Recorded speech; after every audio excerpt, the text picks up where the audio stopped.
हडपसरमधील सह्याद्री हॉस्पिटलमध्ये तोडफोड करण्यात आली आहे। रुग्णांवर व्यवस्थित उपचार केला जात नसल्याचा आरोप नातेवाईकांनी केलाय। रुग्णांच्या नातेवाईकांनी संताप व्यक्त करत ही तोडफोड केल्याची माहिती आहे। ही दृश्य सुद्धा आपण बघू शकतोय।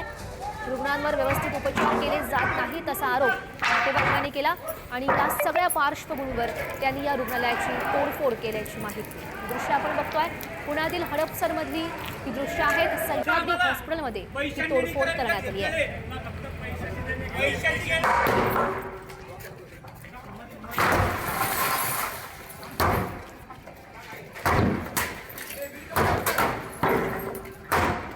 पुण्यातील हडपसर परिसरातील सह्याद्री सुपर स्पेशलिस्ट हॉस्पिटलमध्ये रुग्णांना उपचार मिळाला नाही म्हणून रुग्णाच्या नातेवाईकांनी जे त्या हॉस्पिटलची तोडफोड केलेली आहे आणि संताप जो आहे तो व्यक्त करण्याचा प्रयत्न केलेला आहे। आता पोलिसांकडून या ठिकाणी सगळा पंचनामा जो आहे या सगळ्या घटनेची माहिती जी आहे ती हडपसर पोलिसांकडून घेण्यात येते। मात्र या रुग्णाला नेमकं काय झालं होतं हा प्रश्न आहे। 4 ते 5 लोक होते ज्यांनी ही सगळी तोडफोड केलेली आहे आणि यामध्ये हॉस्पिटलचं मोठं नुकसान जे ते काचाची तोडफोड करण्यात आलेली आहे। पोलिसांकडून हडपसर पोलिसांकडून या सगळ्या प्रकरणाची माहिती घेण्यात येते। यामध्ये एकाला ताब्यात घेण्यात आलेलं आहे। मात्र हॉस्पिटल प्रशासनाकडून नेमकं काय झालं याची माहिती थोड्या वेळात मिळेल। मात्र अशा पद्धतीने जे ती मोठी तोडफोड जी आहे ती पुण्यातल्या या सह्याद्री सुपर स्पेशलिस्ट हॉस्पिटलमध्ये करण्यात आलेली आहे।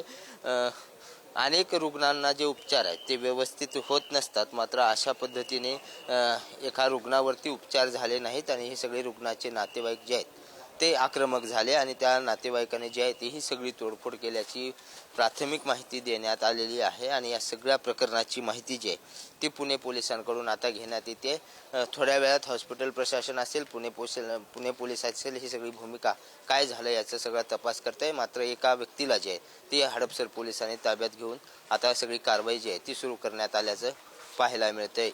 व्हिडिओ जर्नलिस्ट निखिल करंदीकर सह बालाजी पोद्दार, पुढारी न्यूज, पुणे।